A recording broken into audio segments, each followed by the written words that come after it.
Nadreen, मैं हूं मीर इकराम और आप मेरा यूट्यूब चैनल देख रहे हैं मीर इकराम न्यूज़। पाकिस्तान इस वक्त सबसे सियासी खौफनाक दौर में जा चुका है।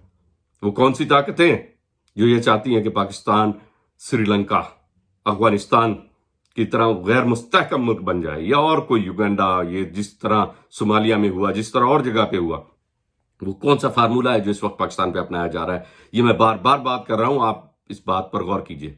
क्या इस वक्त पाकिस्तान को बाकायदा तौर पे सोची समझी स्कीम के तहत गैर मुस्तहकम किया जा रहा है ताकि अफगानिस्तान की तरह पाकिस्तान भी गैर मुस्तहकम हो, और वो आपकी ताकतवर आपका चीजें जिस पर आज आपकी फौज सीना तान के खड़ी होती है और आप खुद भी बैठकर कहते हैं कि हम ताकत है, पूरी दुनिया में एक इस्लामिक पावर है हम, वो चीज आपके हाथ से ले ली जाएगी।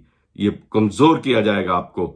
इस साजिश को समझें। सिर्फ कुर्सी की लालच में, एक दूसरे की जनून के हद तक इंतकाम की लालच में हर सियासी लीडर एक दूसरे से जनूनी हो चुका है। आखिर वो कौन है? आखिर वो कौन है जो इस तमाम चीजों को फ्यूल कर रहा है, तमाम चीजों को फंडिंग कर रहा है, तमाम चीजों को आगे से आगे बढ़ा रहा है? और मीडिया भी अपना किरदार सही अदा करे। आपकी जो अवाम है वो मजीद और जनून में जाएगी। क्या फायदा होगा? किसको फायदा होगा? क्या इन चीजों से नौजवानों को नौकरियां मिलेंगी? क्या इन चीजों से मुल्क में फैक्ट्रियां लग जाएंगी?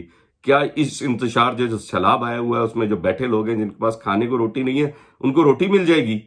आप अपनी कुर्सी के लालच में पाकिस्तान को आग लगा रहे हैं। ये तमाम सियासतदान, इदारे इस चीज पर गौर करें। इस घर को आग लग गई घर के चिराग से। ये याद रखें कि आप लोग जिम्मेदार होंगे इस मुल्क की बर्बादी का अगर आप लोग आज भी अपना सर जोड़ के ना बैठे। सुप्रीम कोर्ट, ये सब बैठे। और दूसरा, जहां तक ताल्लुक इंटरनेशनल साजिश का, यस है।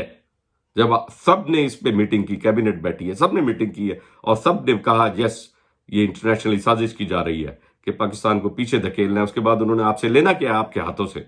आपको पता है आपके हाथों से उन्हें क्या लेना है? मकरूज किया आप सबको।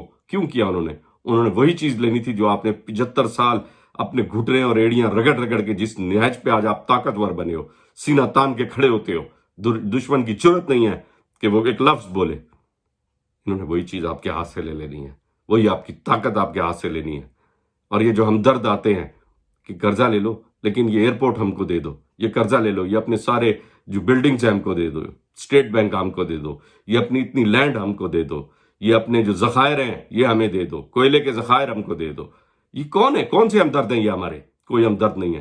ये सिर्फ और सिर्फ मादनियात हासिल करना चाहते हैं, इसीलिए कर्जों में डुबोया गया है। ये है असल आपके मुल्क के खिलाफ साजिश। आपकी हर मादनियात दी जाएगी, कर्जे दिए जाएंगे, आपको जलील किया जाएगा।